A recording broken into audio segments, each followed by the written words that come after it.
Hello everyone, and welcome back to Queen Elizabeth, A Day in Her Life. It's time for the royal news.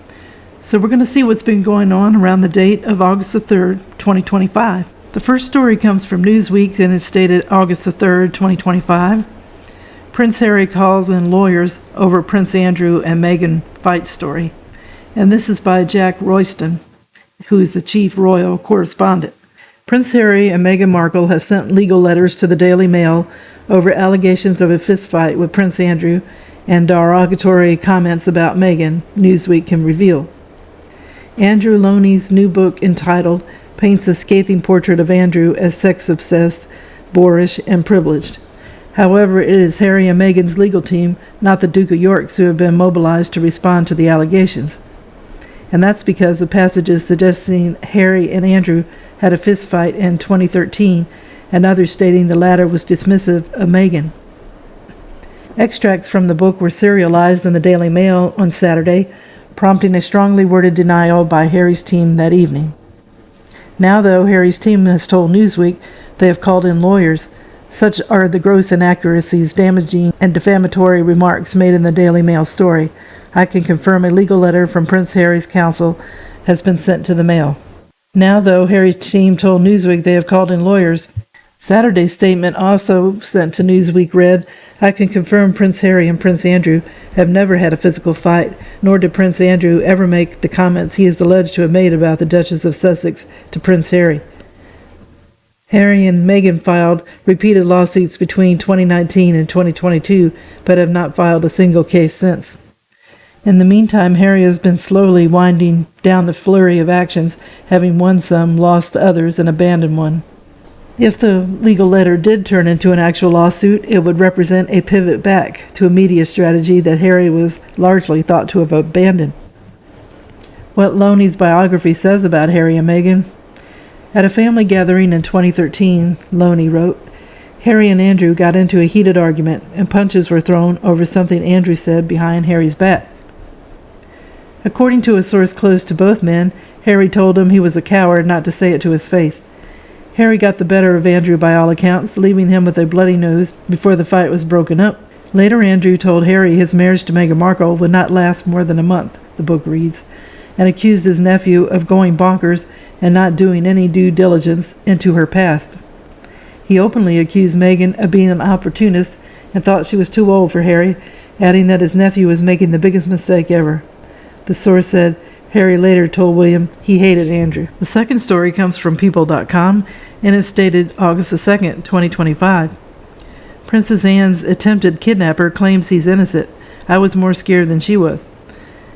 And this story is by Bailey Richards. Ian Ball, who attempted to kidnap Princess Anne more than 5 decades ago, injuring several people in the process, claims he is innocent.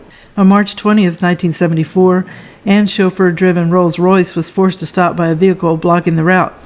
The driver of the vehicle, Ball, began firing shots, injuring both Anne's chauffeur, Alex Callender, and private detective James Beaton, before climbing in the front seat and ordering the princess to get out before he was stopped by a passerby.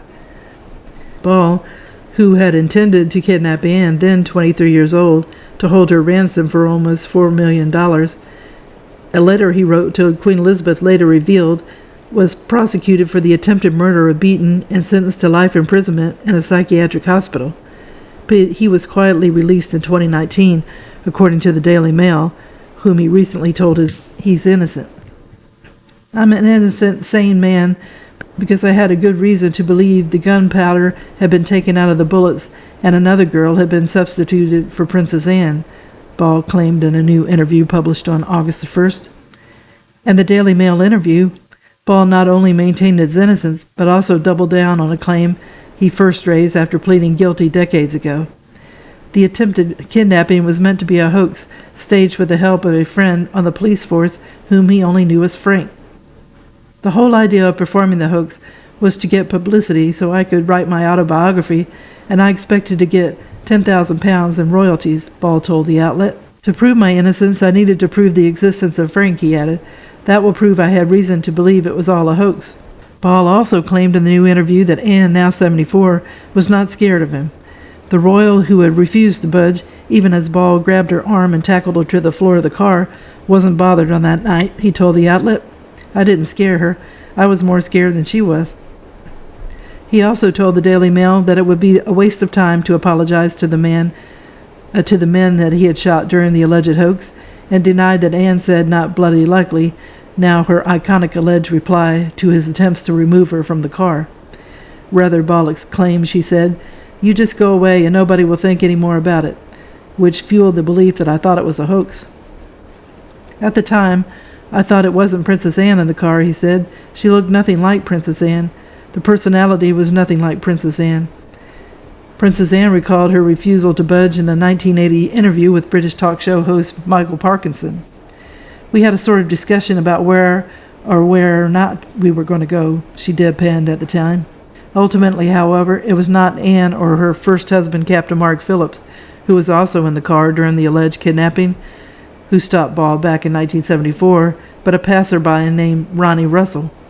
Russell punched Ball in the head several times and eventually tackled him to the ground. Ball fled the scene but was arrested by a nearby police officer shortly afterwards.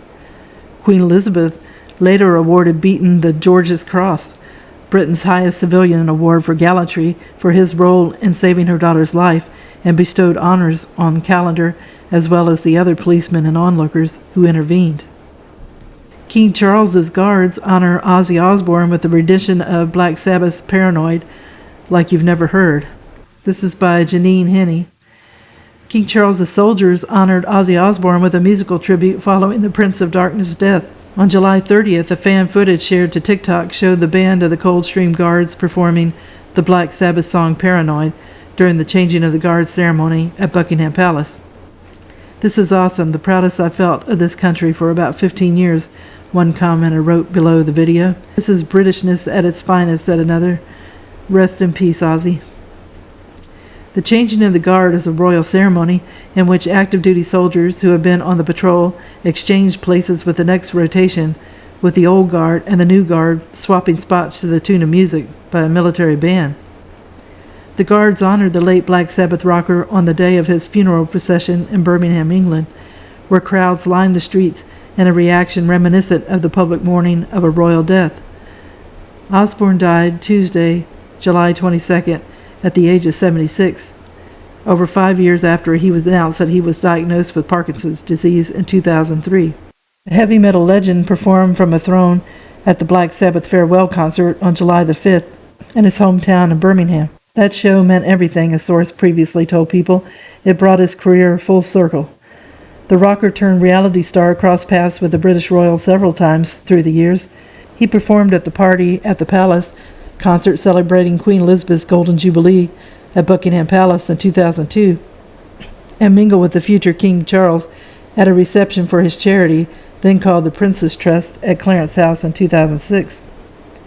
Following King Charles's ascension to the throne upon Queen Elizabeth's death in September 2022, the Crazy Train singer shared a supportive word to the new sovereign.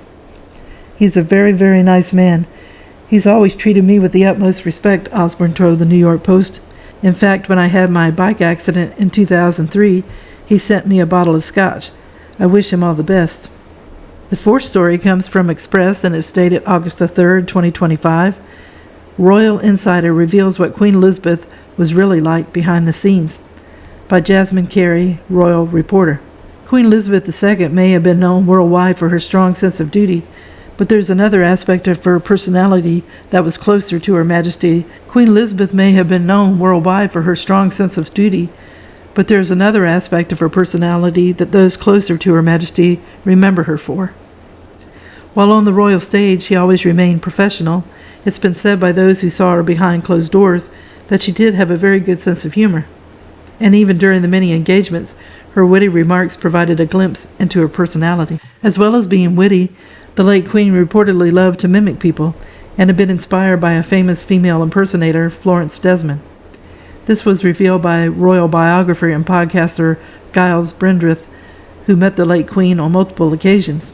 In an interview with Yours magazine, Giles said she once performed George Formby's "When I'm Cleaning Windows for Me" while strumming an imaginary ukulele. She was an incredible mimic and told me she had been inspired by famous female impersonator Florence Desmond, who came to Windsor Castle to entertain the royal family during the war. Staff members who used to work for Her Majesty also praised the late monarch for her good sense of humor. Speaking to the Express.co.uk last year, former royal butler Grant Harold said, "She always used to do things that were fun and unexpected." The King and Queen Camilla also have great sense of humor, but with the late Queen, it was unexpected. The Queen's dressmaker Angela Kelly also once told The Sun, "The late Queen has a wicked sense of humor and is a great mimic. She can do all accents, including mine." And our last story comes from Us, dated August 31st, 2025. Martha Stewart and how she feels about Meghan Markle and Gwyneth Paltrow and their business ventures. This is by Caitlin Summers, dated July 31st, 2025. Martha Stewart has addressed Meghan Markle and Gwyneth Paltrow's growing presence in the lifestyle space.